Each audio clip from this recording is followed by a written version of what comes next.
infidelity.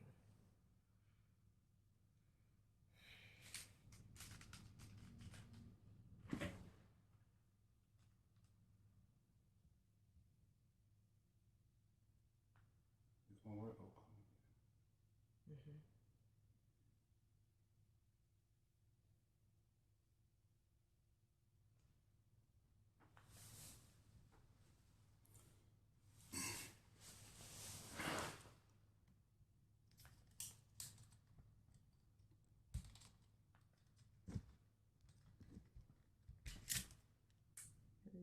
Hello. You got your phone right there?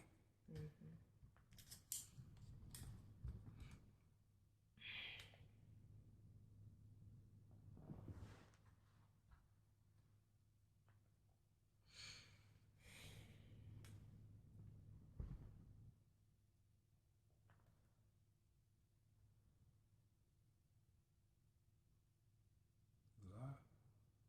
I would capitalize in overcoming infidelity. That's the title of it.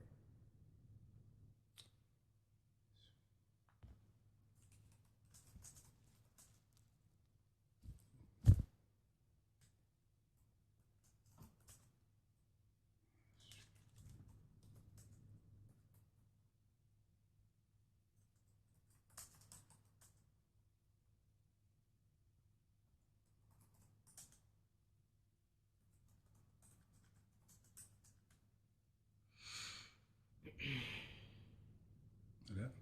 Mm-hmm.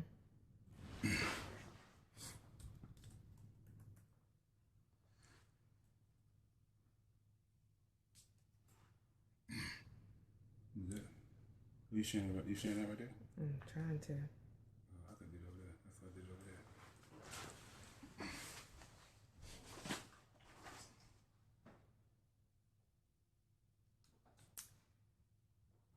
Hello. Oh, wow. Oh, wow. What? Got 15 people. Yeah. I know. We're just waiting to build our audience a little bit and get some more people logged in. We're excited. The Rock Croom. Good. Nikki Jance. Hey, Nikki. Anna Fountain. Nicole Kimbrough. Hi, Nicole. What's going on, people? This is going to be good. We want to thank you guys for tuning in. Yes, yes, yes. I got my sweat Hey, rag. Nikki. This might get hot and heavy. Hey, LaTanya. And Erica. What's going on, Erica? Hey, Erica. Got some family supporting us. I am up in the house. Well, we're going to go ahead and get started. Our topic tonight for this edition of Pillow Talk is overcoming infidelity. It's going to be, like I said, now, I want to just start off by saying, hello, Linda, that this is going to be our opinions, some of our experiences, so don't get mad at us. So but we're going to tell you how we feel and again, we are certified marriage mentors, so we're coming from a good place, spiritual place, obviously. Thank you. And so just go ahead and get started. So again, first of all, I'm Lester Garrett, retired military, all that good stuff, make a sci-fi. Got my lovely wife here. Good. I'm Monique Garrett. And full-time mom, not retired from that, full-time wife. but that's a lot of work, though. It is. That's a lot of work. Yeah, it is. That's another Pillow Talk. Oh, yeah. It is. It's a lot of work being a mom and a wife. How's it going, Anna? So we're going to just jump right in. Again, our topic tonight, again, is overcoming infidelity. I think it's safe to say that a lot of people, probably even watching today, have experienced, some infidelity at some point. So, again, we're going to be coming from a couple's perspective, married perspective, and we're going to give you some reasons why. Again, just a few. There's a ton of reasons why, but we're going to give you about 7, 8, and then we're going to also give you our personal recommendations. What we researched and so forth. So, without further ado, one of the reasons why. Well, just real quick.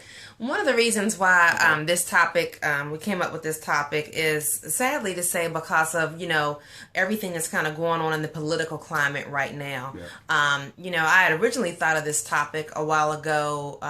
It was funny. I thought about Hillary and Bill Clinton. I thought about Ben Affleck and his wife. But when I thought about Hillary and Bill Clinton, and I said, okay, well, there is a situation where there's some obvious infidelity, and it was made very public. But she chose to stay in the marriage. She chose to stay in her relationship. And I began to think about it. And I was like, there can be the obvious reasons why, obviously she loves her husband. They have, a family. They had a daughter and everything. But then I said, maybe it's really like a business reason why she decided to stay in her marriage. They've got the Clinton Foundation. And, they're somewhat more stronger and powerful together as the Clintons than maybe she is individually, and then maybe he is individually. Yes, he'll come make an appearance on the campaign trail, or she'll come and make an appearance, but maybe from a business perspective it was a good business sense for them to stay married. That's right. Despite the numerous and countless times that he was involved in extramarital affairs. And so then that made me think about, and here recently with Donald Trump and him making the comments, and we all know he had just been married to his wife for about 8 months, and we don't want to get into that, but again, there was incidents, there was suggestion of infidelity that had been going on, and she's standing by her husband, maybe for obvious reasons. She loves him, but you married to Donald Trump. Yeah, it's a lot of money. You could be paid if you were to divorce him, but life is probably a whole lot easier with him. Yeah. So that was one of the reasons why I wanted, we wanted to kind of talk about this, not just from, the obvious pain that it can involve in a relationship, but it's appropriate. Sometimes there are business reasons why couples stay together after infidelity. So you go ahead and talk about some of the reasons why men or women may cheat. And I'm glad you clarified that. It's men or women, so the spotlight's not going to be all on me tonight. So, but no, it's not. It's not going to be all on you. It shouldn't be. But the first reason, one of the reasons we came up with is that your spouse may cheat on you is because of their childhood. Think about it. As a child, and I think I made a post today about, your children will do what they're taught. What they see they see over and over again. They're like recorders, and it's embedded in their head. So if they're growing up around an environment where, several men are coming in and out, and women are going, in and out of the house, and they don't know who is who, and everybody's just, you don't know, there's no solid foundation. So now what's going to happen when they become young adults, that's all they know. Mm-hmm. So you can't really blame them. You can't even really fault them because that's all they know. Yeah. And I've seen that even in kind of my own family, not my immediate family, but where, I heard someone say, that I saw, my dad do that. And my dad would take me, go see his girlfriend. And it's something that was a learned behavior, and it was accepted. And I think, again, not trying to harp on this, but even going back to the political climate, you've got people that say this is locker room talk, this is guy talk, this is normal talk. For some people, this kind of behavior is normal and it's commonplace. Yes. So not excusing it, but if that's what you've seen your dad and your uncles and grandfather do, why would you think there was anything wrong with it, especially if the wife chose to stay in the relationship and oftentimes knew that it was going on. Yeah, and I'm going to kind of plug in on that. The locker room talk, I'm kind of tying in because it's relevant now, like you just said, because you mentioned it. You got to remember, if you're married, locker room talk, trust me, I'm a guy, I'm a sports guy, band, all that good stuff, through college, through Little League. band room talk. All that stuff. I've done it all, basketball, football. So we've had all kind of discussions about ladies. But when you're married, the locker room conversation changes drastically because there are just certain things you don't say, you don't associate yourself with, because you're no longer that single jock anymore. You're married. You want to always, because the moment you go across that line and you have a spouse around other men, I'm gonna use men, other men, because now they're gonna say, man, if he's disrespecting his wife like that, who's to say I can't disrespect his wife like that in a certain situation? So you're setting yourself up if you open that door. So be very careful with that locker room talk, fellas. Well, and that kind of leads into another reason when we were talking about that people do that.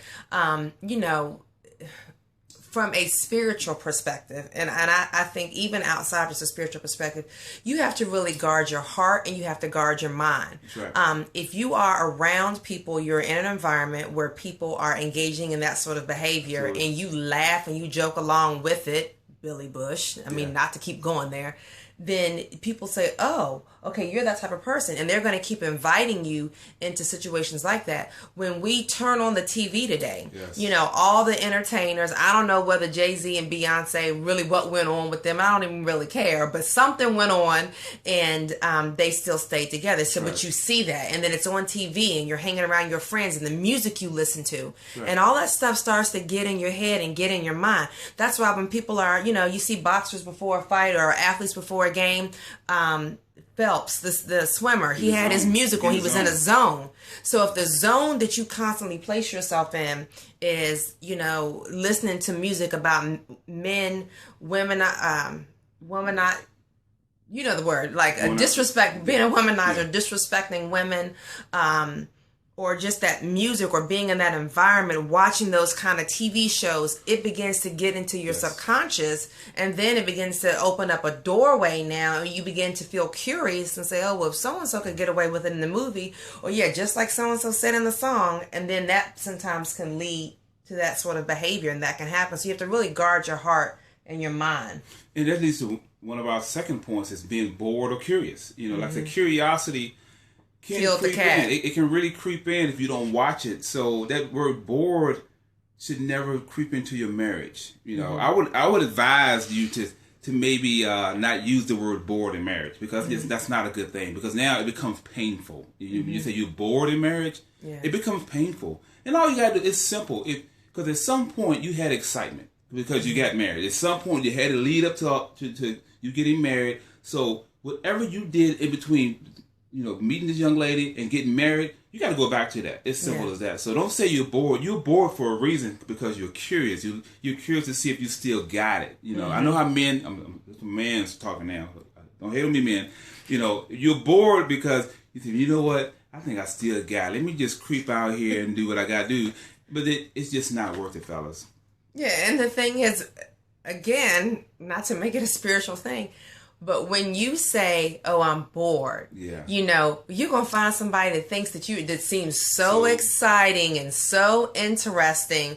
And then you're going to, and it always, whatever you feel like you're lacking, this person just conveniently, if you feel like you're, not being respected as a man at home, if you're not, wife's not paying attention, if she doesn't dress herself up and look real pretty, then you find this person and they're like, oh, she looks so good, and she just tells you what a great man you are. Well, if you were my man, well, if I was your man, it's always if I was, and the thing is, when you get bored, that means you stop trying and you've gotten comfortable.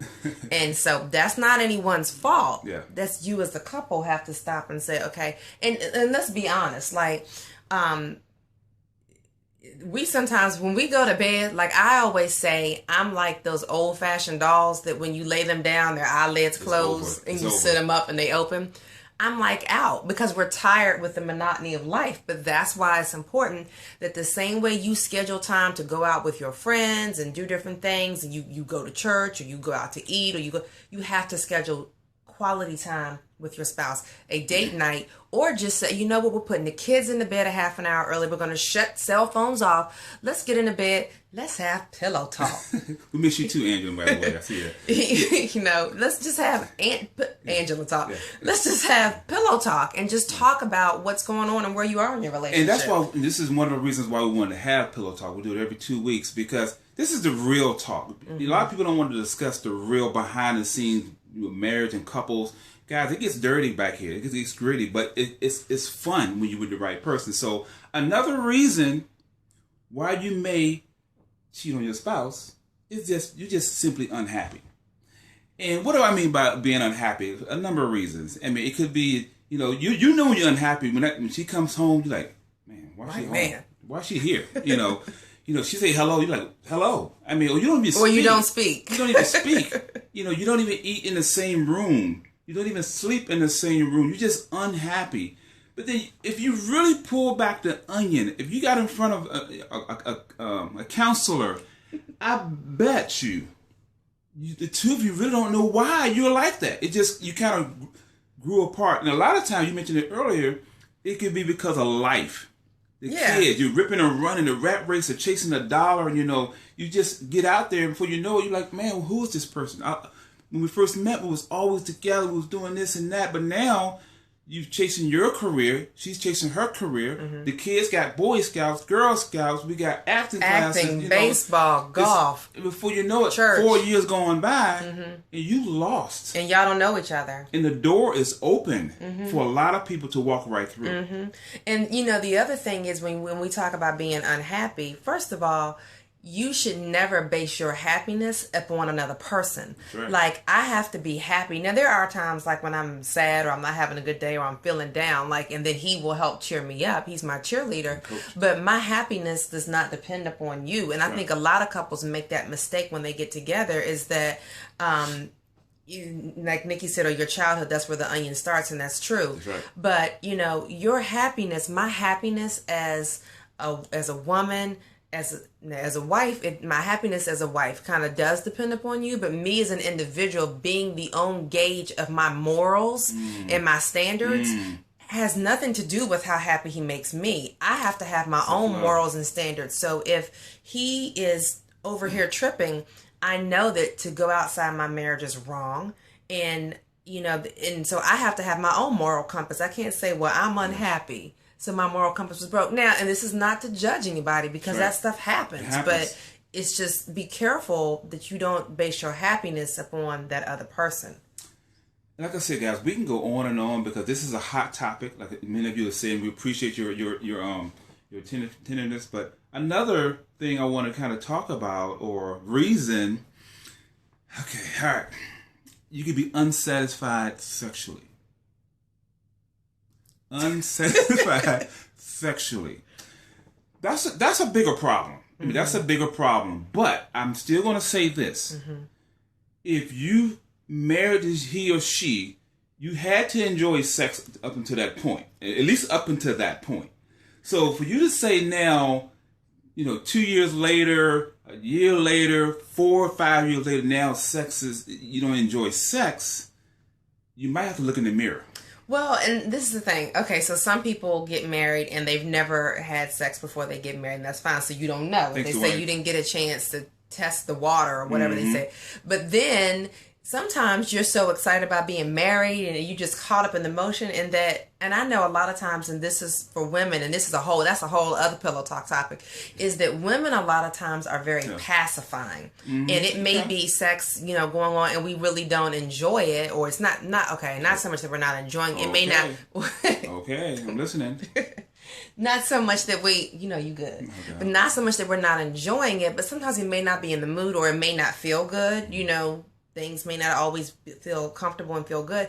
And women a lot of times don't say anything. Okay, and I think... I got to interject. Now we have a real conversation. I like this. Because it was fake. This is getting good right here. It's good stuff. So, if I'm hearing you correctly, I'm speaking on the men's behalf right now. If I'm hearing you correctly, so you said women could kind of, you say fake or whatever. Or what you say? What's the word you used? I don't know if I used fake. I may have said that sometimes it may not be as enjoyable for the woman as it is for the man. Okay, so let's say, Linda? But again, here's my point.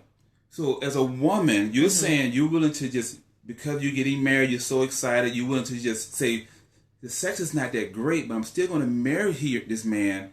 Even though the sex is kind of not, I'm willing to deal with that because I want to get married. You say you're willing to do that? Oh, child, that's a whole other topic. Oh, yeah, that's a whole other pillow talk. Because some women do. That's a whole other. We're gonna talk about that maybe in 2 weeks. Well, men, we don't do that. No. Can I get an amen from the men? We don't do that. No, but some women, if you're like, look, because I think it could be someone who maybe has been single for a long time or whatever the reason, but you just want to be married because being married comes with so much more than just just the sexual aspect. It's having somebody there. For sometimes it's financial security. It's just support and different things. So you may say, okay, well, the sex, I can deal with it. But I'm just happy that I'm married. Right. In other areas. Right. So now 5 or 10, 15 years into it, you're like, okay, I've been dealing with it for a long time and it hasn't gotten any better. And sometimes, with sex, it can be, if you just like one of those things, and we joke and we say you just got to touch and go. It may not be a whole lot of all the other foreplay stuff. You just touch and go. And for some people. You're all right with me. You're all right with me. But anyway, for some people, after 10 or 15 years of that, it may just be, when we're going to put the landing gear down and just coast on the whatever that thing is called. Tarmac. The runway, the tarmac. Yeah. So that may be a reason. But again, it goes back to, that's where communication has to start. Right. Because sometimes women can start to feel resentful if they're having sex and they feel like, man, he doesn't pay attention to see if I'm really, really enjoying it. And then they begin to feel resentful and not want to do it. And then, Dexter St. Jock comes along. He's like, girl, what's a beautiful island girl like you doing all alone? And let me rub your back, girl, and rub your feet and make sure you're feeling you're good. Doing that too good. Yeah. Well, you sound too good now. That sound really good. That's not my voice. No. Well, I don't want to do your voice. Okay. But, and so that sort of stuff can kind of happen. And so that can be a reason why but it takes communication. Definitely. And here's another one, guys. Here's another reason. A life crisis could happen. What I mean by life crisis is that we're going to age, men, ladies. We're going to age. And some things may not work the way you want it to as you age. That's going to happen. Yeah. It's just, it could be 50, it could be 60, it could be 70, who knows? But embrace it. If you're truly in love, you communicate. Actually, going back to what you said, communicate. You got to get through that. Because there are all kind of other external things that now you can do to still do what you got to do. So you got to make sure that if someone loses their career, they may, I know from a man perspective, financially, we can't take care of you or the way we should. You can feel a certain way, and that could open the door for other people to walk in because you're feeling a certain way, which means you're not taking care of your wife the way you should, and then the door opens for other things to happen. That's true. And one of our viewers said that, after you got work, kids, and so much going on, it can feel like a chore. And, he says, but I've had to learn that I have to let my husband know, and we work together to fix first and then look for answers instead of looking for answers. And that is so true. And again, that takes communication. Just be like, babe, I'm really tired. Like, I'm working, the kids, the dinner, the laundry. So then you have that communication and you say, okay, well, I'll take care of dinner tonight. Hey, that could be foreplay. I'll take care of dinner. We'll send the kids to a babysitter or put the kids in bed early, whatever that works. But yeah, life crisis, illness. Yes. And that's real serious because that's you can have, sometimes in a relationship, you never marry anyone anticipating that they're going to be ill. That they may be in a position where they have cancer or some disease or something like that where they're not able to be sexually active. And I think we saw that on Waiting to Exhale. And his wife had cancer. Yes. And, I think they spent the night, but they didn't do anything. Yeah. But it was hard. He was very loyal to his wife. But sometimes for anybody, that can be hard because with that illness can come a whole lot of other things like anger, resentment. The other spouse can push you away.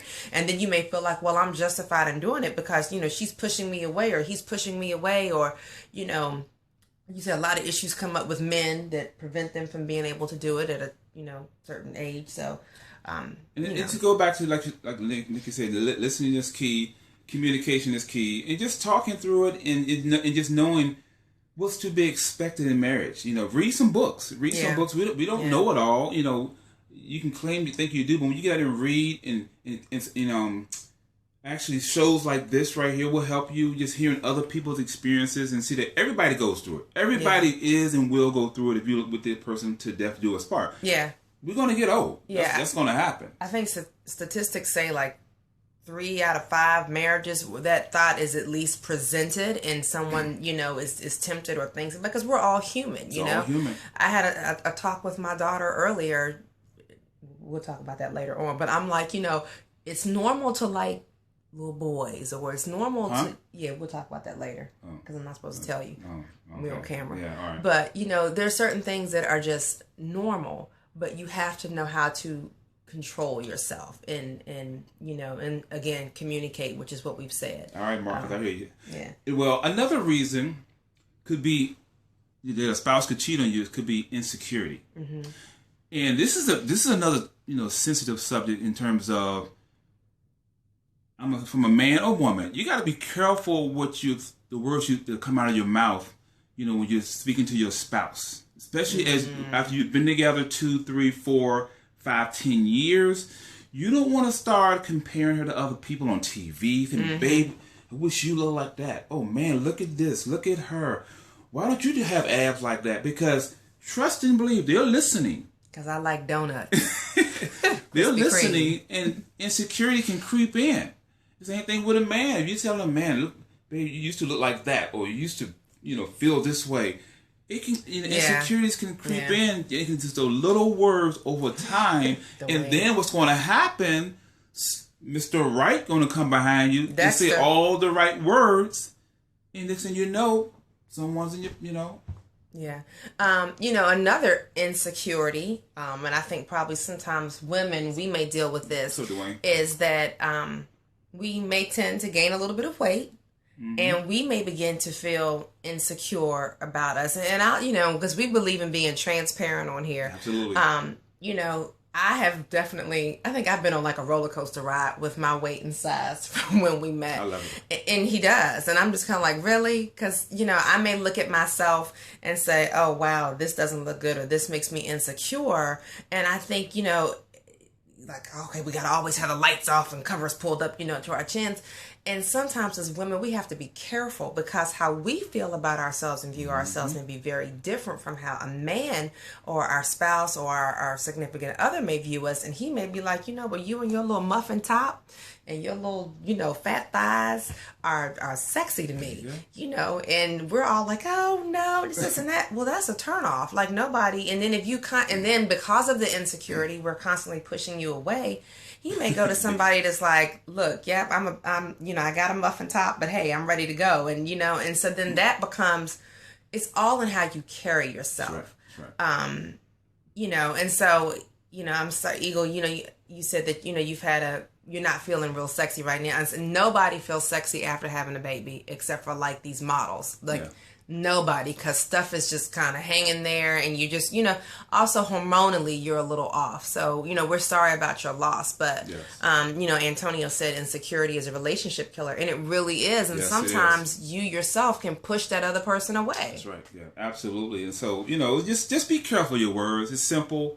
No matter what the situation is, if you just constantly loving on, again, it goes back to our theory is simple. I try to treat her the same way I treated on day when there's nothing wrong with always putting your hands on your wife. Let them know that you care. Let them know that you love them. Let them know that you're sexually attracted. And again, that's a form of foreplay. He sometimes is like a junior high school boy. Like yesterday, where were we yesterday? I don't know. I don't even want to say because somebody might be watching and saw us yesterday. But not church. Gosh. But sometimes I'm like, how little boys in the 7th grade, they do little stuff or always trying to touch or tap little girls on the butt. Like, that's how he is sometimes. And I'm like, you're just like a little perverted, like little teenager. But anyway, it's all good. It makes it fun. On that note, I'm going to give men a tip. I mean, that's the secret to longevity. That's the secret to keeping your wife happy. It's to act like a 7th grader. Always let them know you're there. You want them, because I'm telling you, she signed up for this class. When we got married, we had our vows. We basically said to death do us part. So now you're everything. You have to be my little toy. When I want you to be, you got to be everything. I'm just being transparent. See, and so that's it. That's just, you have no choice. But I always tell him I'm here until he's no longer, till he dies. Look at Sheila. Look at Sheila. Yeah, Sheila. Yes, I'm like, Your husband. I'm with you the rest of your life. Yes, as long as he's here. But, so those are several reasons. But we always, like to give recommendations because this is a very serious topic. Like, we've laughed and joked a little bit, but it is a very serious topic. It can be very hurtful. Yes. And it can be very, very hard for people to recover from it. And some may not. And it's not to judge that if you decide that you cannot get beyond it, then, the best bet is to probably go ahead and separate. That's right. Because at a certain point, you do have to decide to forgive and move on. And if you cannot forgive first the person has to ask for forgiveness. And one of the things that we talked about earlier, is you have to be completely transparent. I mean, for this, you almost got to sit down and just brain dump. I mean, just really, I hate to say it, you may even have to go to detail. Whatever that person wants to extract from you, first of all, you give them all you give, but then they're going to probably ask some questions, and you got to be willing to take it. Yeah. Because, with some folks, I'm sure that's a hard pill to swallow, because I know for men, that's really hard for us.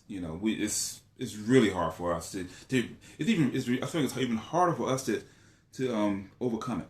We'll say it's no biggie, but for men, for men, it's very, very. So just full disclosure, seek expert help. Yeah, definitely. You're not going to do this alone. You're not going to fix this by yourself. I ain't gonna say you're not. Most will not fix this by themselves. We had a question. Someone asked exactly how many times do you forgive someone from infidelity? Okay, I'll start. Good. If it's in your marriage, the Bible says that is one of the reasons when you can get a divorce. Yeah. But also, I think if you choose to forgive and stay in that relationship, and you both have, and the person has a repentant heart, then you can pray, and I think God will help you through it. And I think in that perspective, it's really up to you. Mm-hmm. You have to make a decision and say, how many times is this person really, like we always tell our kids, when you're sorry and you repent, that means you're going to turn away. You're not going to do it again. But if this person continues to do it, there may be another issue there. So I think when it's a marriage and it's a covenant that you all have made before God, the decision how many times you choose to forgive is really kind of up to you. But know that according to the word of God, that is your out. Like, that's when you can walk away. But also, if you choose to stay and try to work through it through counsel, I do believe that God can still bless it. But again, like I said, the person has to be repentant. So how many times you choose, that's really kind of how many times you want to continue to keep letting this happen. What do you think? Yeah, I really agree with that. That's a real good response. But the only thing I would add is it probably also depends on how it was done, the circumstance. It could be so messy that it's just, you may look like a real fool, he or she. Because think about it, everybody in your family may have known, your boys, and then for you to try to make it up, it just wouldn't sit right. So I think the circumstance as to how it happened, if it's one of those things where maybe he or she did it and nobody really knows but you and him and maybe one person, if that, this person maybe lives in another state, but if this person's like next door and it's all, or in your family, it depends on the situation, I think, as to how many, or if you even forgive at all. Because like my wife said, that is biblically the only way you really can get out of that situation and not really have to look back and, just you pray on it. But again, most importantly, if you go back to your vows, it's really important that you pray. You really seek other advice, counseling, but farther, definite number is really dependent on a lot of different variables to me. Yes, someone said, my mama used to say, fool around on me once, shame on me. Fool around twice, get the knife. Oh, wow. Well, okay. But you need to be prepared. That's a consequence of infidelity, is that you can have a fatal attraction. You can have these people that, real quick, sexual diseases, you could end up getting the person pregnant. It could be, besides the fact you hurt a lot of people, but you could end up with a person that decides to kill you or try to hurt you or your spouse. You put everybody in danger. You put everybody in danger. Yeah, and you're right, God definitely can turn it around. So again, so far as recommendations, seek expert advice, full disclosure, and this is important. Even though you do those 2 steps, the third thing is expect now for a bumpy recovery. You know, it's not going to be like, okay, we've done all this stuff, now we lovey-dovey. No, it's going to be up and down because those emotions are going to be sparked by something. Yeah. Y'all might be sitting there watching a movie and all of a sudden a situation comes up that resembles what happened. It will. And you got to be prepared for that. Yeah, because I always like to say, you know, the enemy is going to always want to bring that reminder. There's always going to be negativity in the universe that, you know, when something bad has happened and you try to move on, it's always that person that is like, oh, I remember when you used to do whatever, and even though you don't do that anymore, so you're going to have that situation. And it's not a thing like you know, when someone has a cancer, you can't say, well, you're taking chemo, you're not healed yet.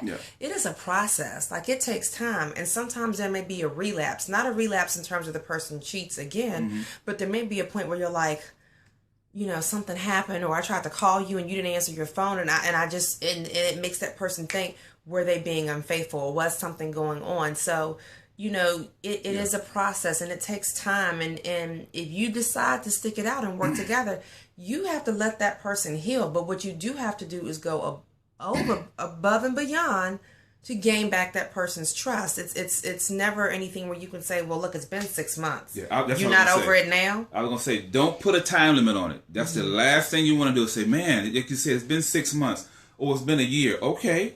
Yeah. You decided to step out of that. Yeah. But if you're going to choose to forgive and move on, then do that. Yeah. Forgive and begin to move on. Yep. Don't forgive and stay stagnant, because then you're going to make both of you miserable. And if there are children that are involved, you know, I always say children are kind of like dogs. They can kind of sense and smell, you know, when something's not right and something's going wrong. And, you know, you owe it to yourself for your peace of mind, for that other person's peace of mind, even for your kids and other people involved. And keep it private. Like, keep it to yourself. Yes, keep it private. Don't go on Facebook. Yeah, don't. Yeah. Please don't go on Facebook and Snapchat and Instagram and all, and put your business out there. It really is something very private, and you do really, like we said, need to seek counsel. Well, and what I would recommend too, because we have it too, is be a part of some type of marriage group or couples group. You know, accountability partners. Because again, you're not going to do this alone. Like I said, you're going to need some help and support. And sometimes while you're still going through that rocky stage, you may want to bounce something off a third party couple. Just to say, hey, what do you think about this? You know, and to me that's okay, but it got to be someone that's trustworthy, that's leading by example. And the last thing, guys, in terms of recommendations, is rebuild the communication, which will lead to trust. So if you can start talking, being open, you know, don't try to be, you know, just because he or she stepped out, that you're going to be, you know, every time he leave the house or he or she leave the house, you just freaking out. You got to somehow trust it. You know, like you forgave he or she. Now we're going to work on communication, open communication. Make sure your phone is open. Here, you know, make sure all your social media stuff is available, because that person is going to probably check. Yeah. So, you know, just communicate and rebuild a trust. There's a question. Do you guys think when you don't lose your individuality and you have self-love, that the universe will provide joy and happiness for your relationship? I mean, absolutely. But one of the things that I always tell my friends is you have to be whole and complete in yourself. I think we all grow up and we think, oh, we're supposed to get married. Oh, we're supposed to be matched with somebody. Oh, that's kind of how life is. And for some people, like, yes, ideally you may want to be with that special person and you all grow old together. But I always say, if you have a purpose and something you're supposed to be doing in life, that might be a solo project. That's right. And a lot of times when somebody else is introduced to it, that kind of throws you off. And I like to say sometimes they become a distraction. But I do believe that you will attract good, positive people around you. I do believe that ultimately that's what God wants for everybody, is for us to all be loved and be with someone who's our match and who's our equal and who supports us. And like you said, when you have self-love, it's a lot of stuff that you won't even stand for. And I think that self-love repels those people who are leeches and who don't mean you well. I think that you're right. Self-love and being positive and choosing, you know, forgiveness is one of the most liberating things. Yes, it is. When you can forgive someone who's hurt you, like truly forgive them to the point where you can pray for them, you can see them, you can move on. I'm not saying hang out with them, but when you can choose to forgive them, you've already got liberation. Yeah, it's so much wasted energy when you don't forgive, because then this person changes your whole vibe, and you come around, you avoid this state because they live in this state, and it's too much wasted energy. Yeah. Just forgive, move on. I mean, it is what it is. You know, unfortunately, things happen. It just wasn't meant to be. So I like your answer in terms of, you got to find who you are, be confident, and find your purpose, and everything else is going to work out. It's going to work out around you. You gotta watch my bun. Oh, you keep hitting my bun. It's real. This is real. It's real bun. So, well, anyway, it's been a good conversation tonight. Like I said, guys, we do this every 2 weeks, so we look forward to any topics that you want to throw out there, because we can come up with some good ones. And, this is another good one. Like I said, in 2 more weeks we'll have another one. So if you have a topic, please post it. You go to our Facebook page, post it on our page. luvandbiz. We're doing this to help couples like you, or people seeking to have long-lasting relationships. And like I said, we've been there through a lot. We're not the perfect couple. We're still working. Yes, we are. No, in terms of we're still working on stuff. We're perfect. But again, we're very transparent. This is what you need to hear, the real deal. So if you're looking for a husband or a wife, follow us with Pillow Talk, because you can get some good information.